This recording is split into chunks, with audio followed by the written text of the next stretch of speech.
If rates do come back down, and I believe they will, because if the Fed does what they're talking about doing here in the next 12 to 18 months, it will slow things down substantially, and then we're going to be in the position where the pendulum starts to swing back. That's the long-term view is.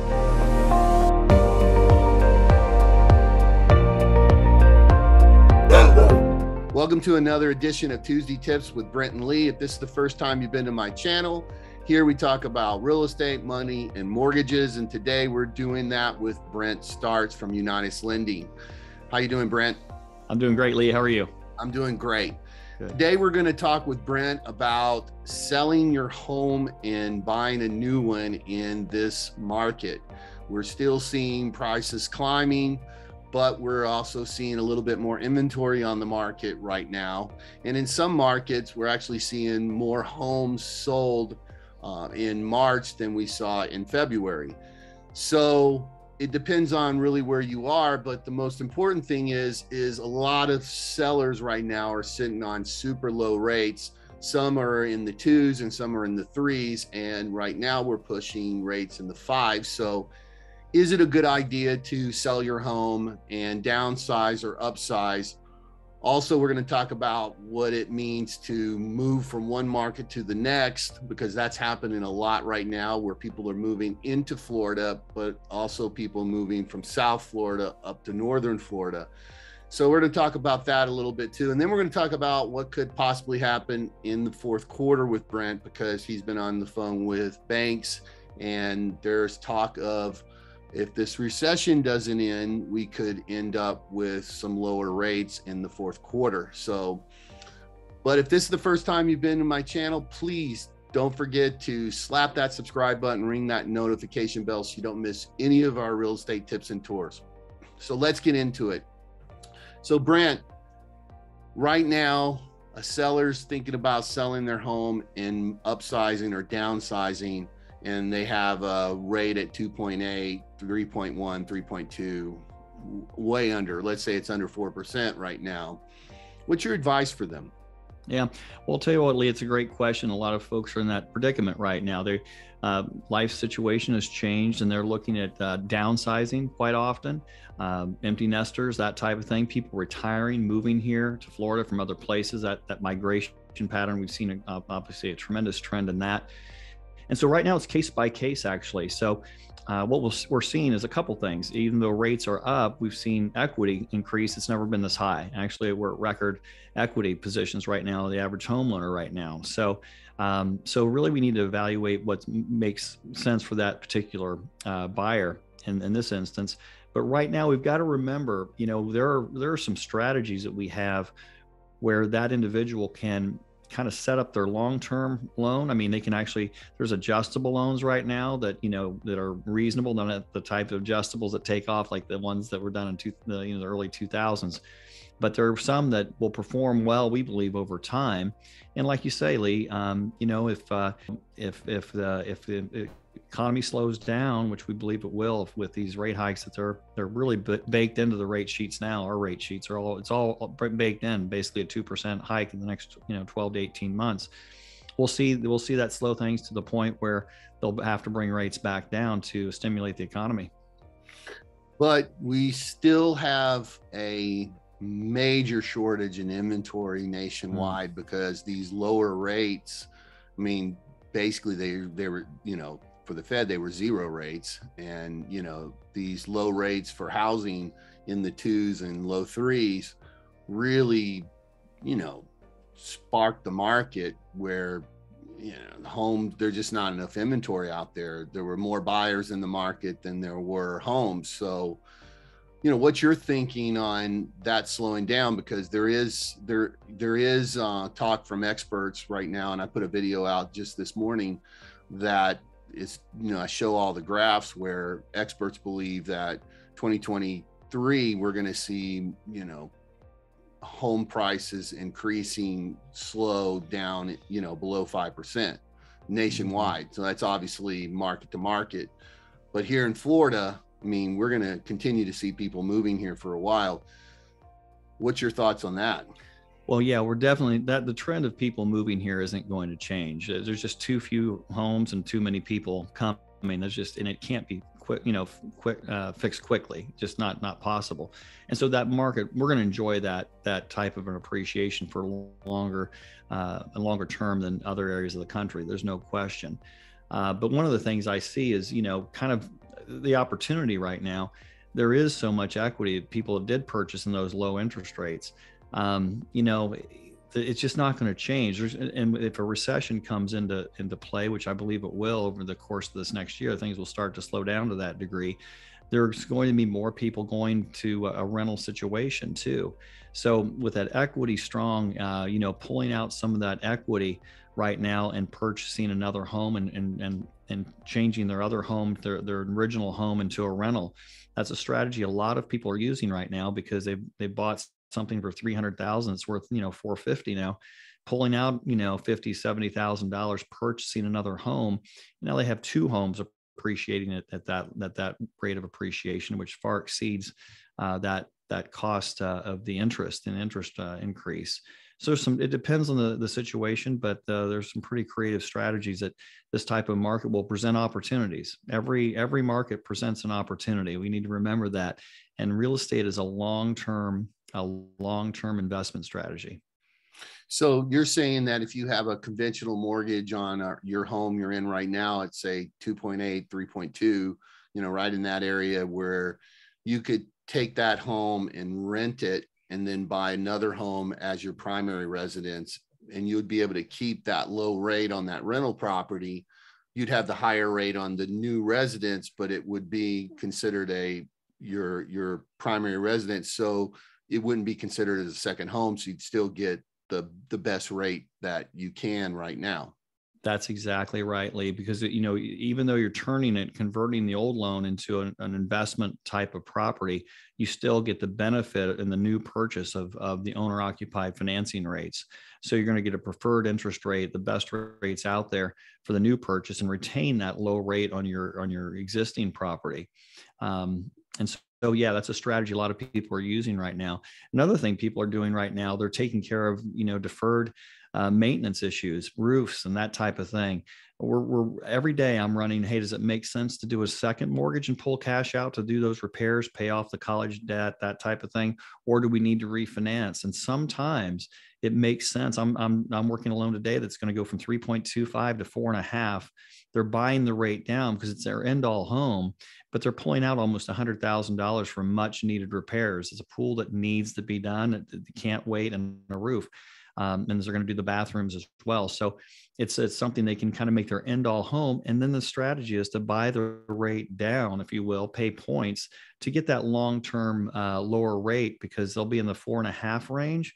And they're going to have that loan for 25, 30 years. So they're buying the rate down because that's the way it makes sense in their particular situation. So every situation is different, but long-term, what we want to do is put people in a position for the long haul and to make the most of their home as an investment.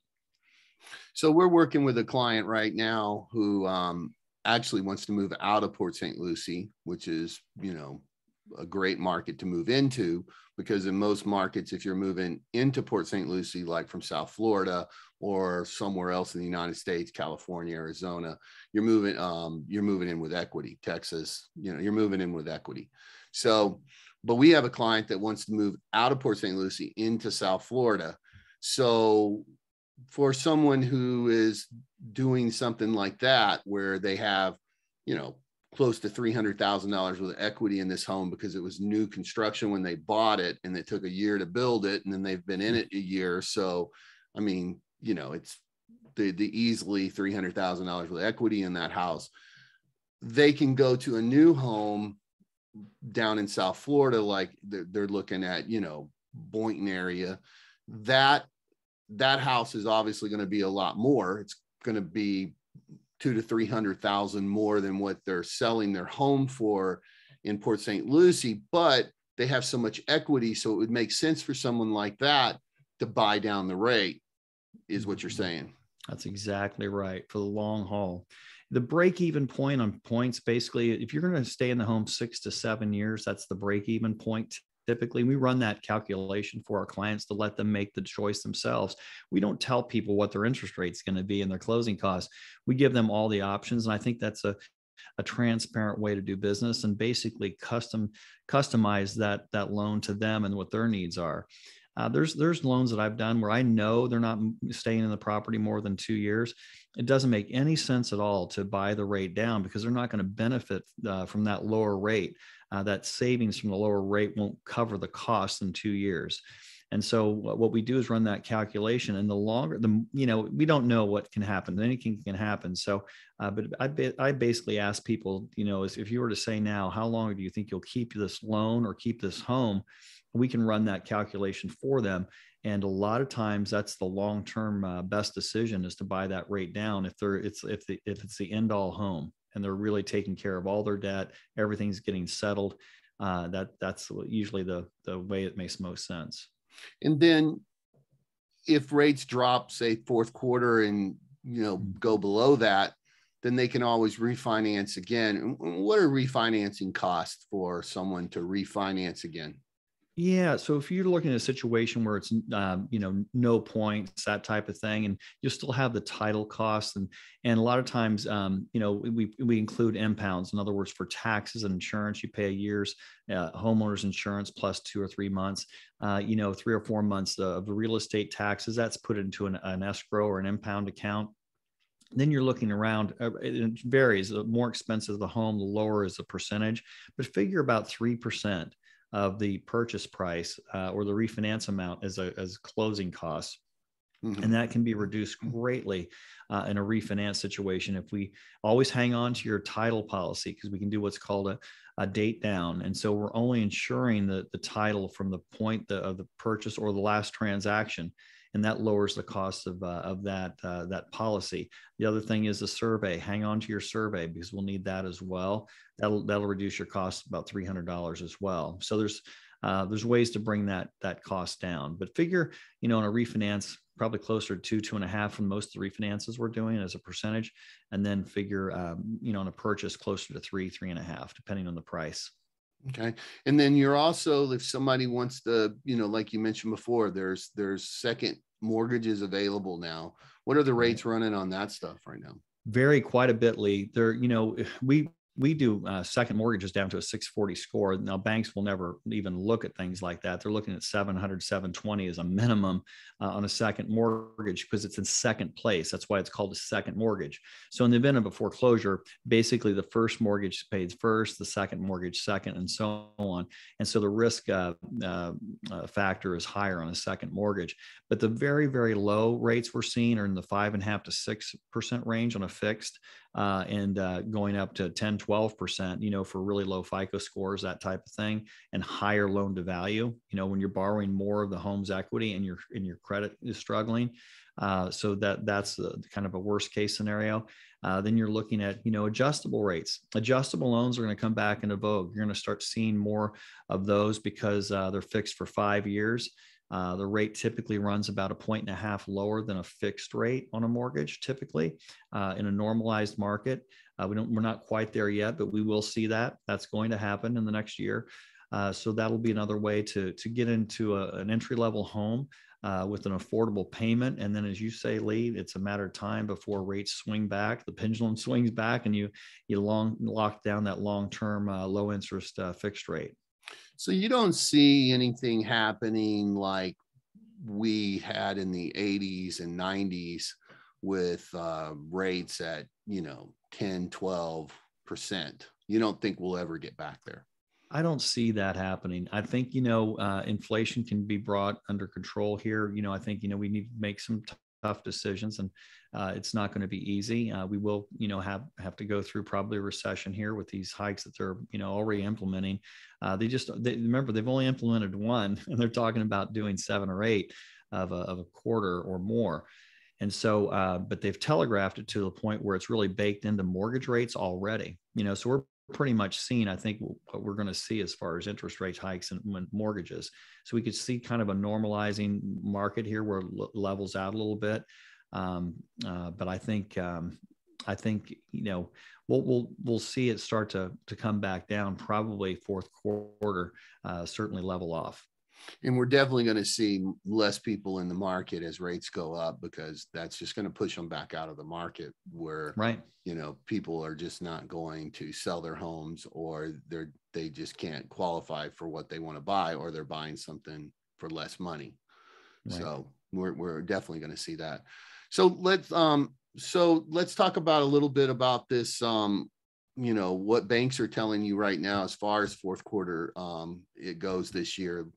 What do you see? Do you see that that could definitely be something that, could happen, that we see rates fall back down into the threes and, in the fourth quarter? You think that could go back down that far?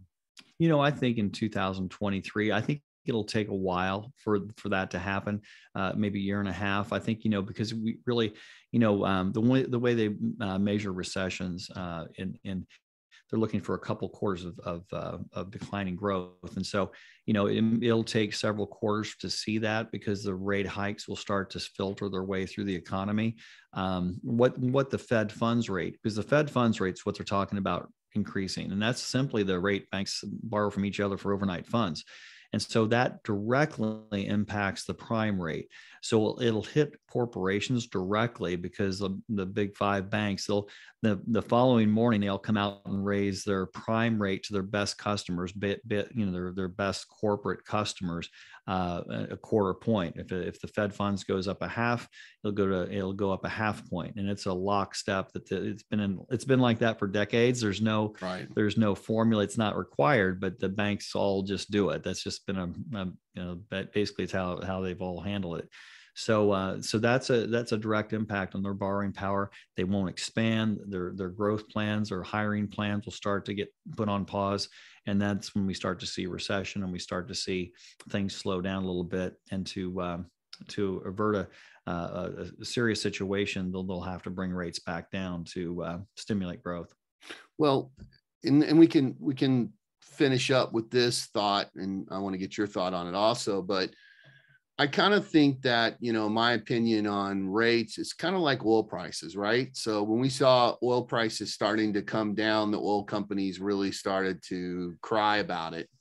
And the, last administration was, hey, quit crying and learn to be more efficient. And the oil companies did that. They learned to be more efficient. I mean, they'd never been profitable at $40 a barrel ever. And at $40 a barrel, they became more efficient. They became profitable. And we saw gas prices here in Florida below $2. I mean, I have a picture of it, $1.80 and at Speedway, so, right.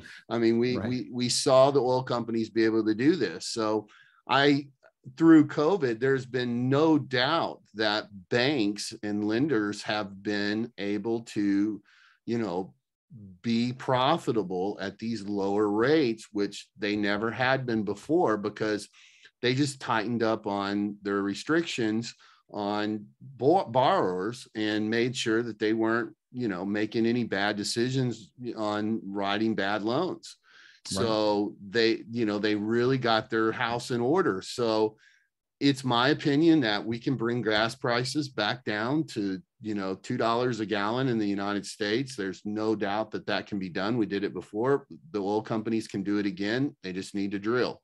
And I think that we can bring rates back down to, in the threes, and banks can be profitable. And, what most people buying houses don't understand, unless you own a big company, and if you own a big company, you experience this, where companies need to borrow money, and like GE borrows money on a daily basis, and they only borrow it for a certain amount of time. If you've ever had a sweep in your account, you understand that they sweep all your money out of your account, use it for a day, and then put it back and give you interest on it. Right. So when rates are low, it's good for big corporations, because they can borrow money cheaper, use that money for a day, and be able to expand much better than where rates are higher. So I believe that we have reached, it's just like people working from home, I mean, nobody worked from home.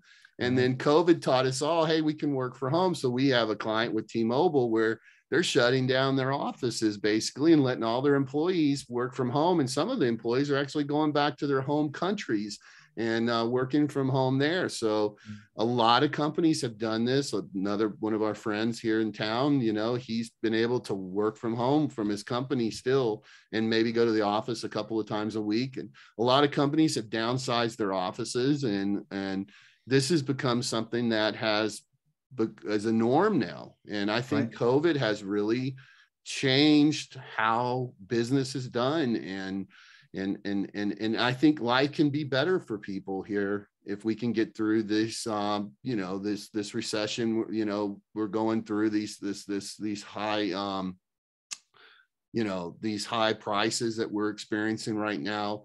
It's just a season. It always comes to an end. So it always comes around. But do you agree with that point that, banks are just like the oil companies? They've learned to be more efficient and stop making stupid decisions that hurt themselves and, more importantly, hurt other people, because the 2008 crash was their fault and they hurt a lot of people, and they did it out of greed. So absolutely. And there's nothing like the necessity to bring on efficiencies, right?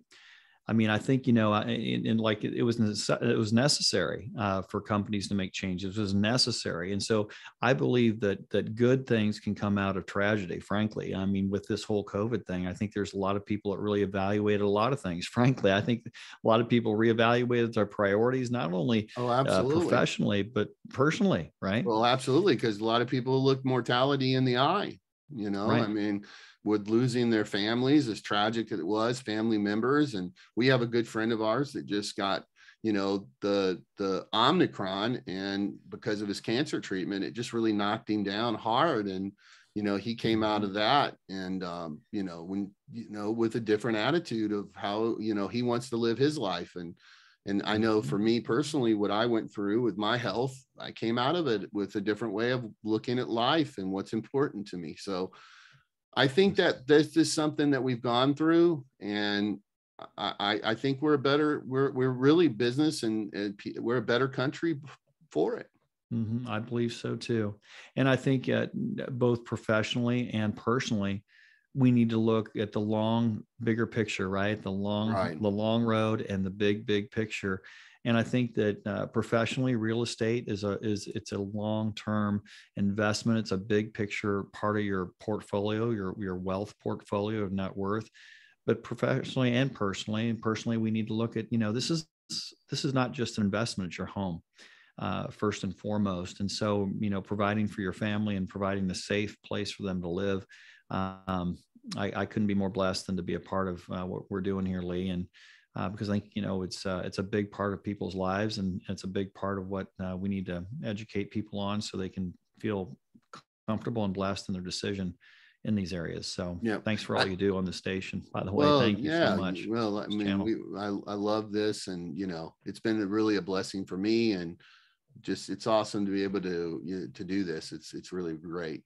I know I said we were going to end it in there, but I have to bring this up because I really want to get your opinion on it. So Bitcoin, right? I mean, we can't get around it. I mean, Miami is becoming the Bitcoin capital of the United States. I mean, there's Miami Bitcoin. The mayor there is really bringing in all of these financial companies and creating a home for them that trade Bitcoin. All these banks that are trading Bitcoin, they're all moving to Miami. It's a really neat thing. And they're actually paying people. They're going to start paying people in Bitcoin.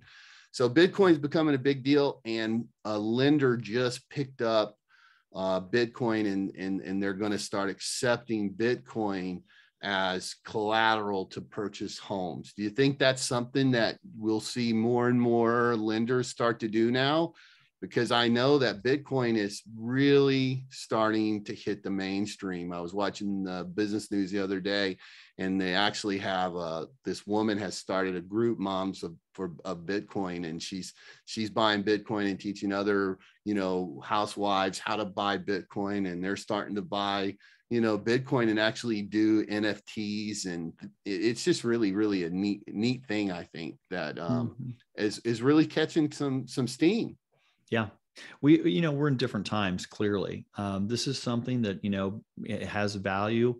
and obviously is valued at a fraction of what it was valued at before. But frankly, our fiat currency isn't backed by silver or gold. It's backed by the good faith of the federal government, right? So it's really the same thing essentially. And so yeah, the lenders are getting hip to that, and they're basically saying, hey, you know what, there's an immediate market. And the important thing is there's an immediate market to sell it into, right? So if you receive a mortgage payment in Bitcoin, there's a ready market that you could transfer that into the US dollars.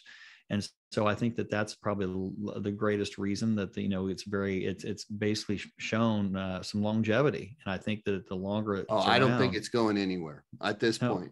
I mean, I had the opportunity to get into it like 15, 20 years ago, where they were matching you dollar for dollar, and I didn't do it because I didn't understand it. I just quit doing things after the crash that I didn't understand.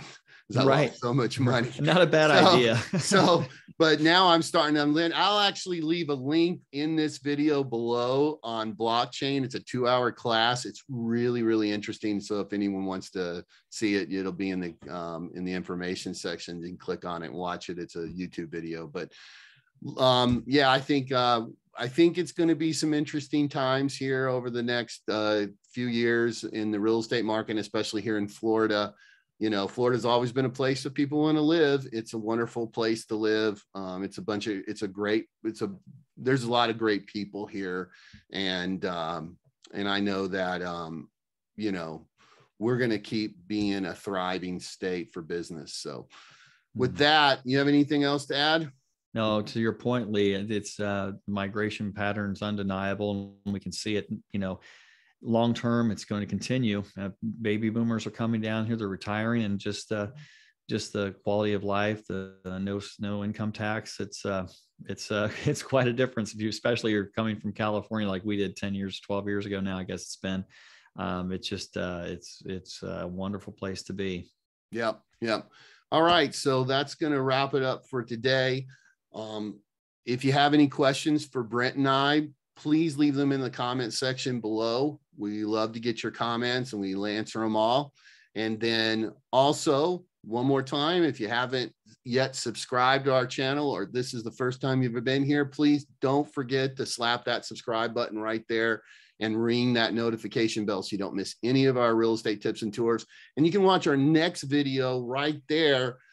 It will tell you if you should use Brent Starts or like Chase Bank, which is better, right? Rates right now are important. So watch that video. Be kind to each other, and we'll see you next time.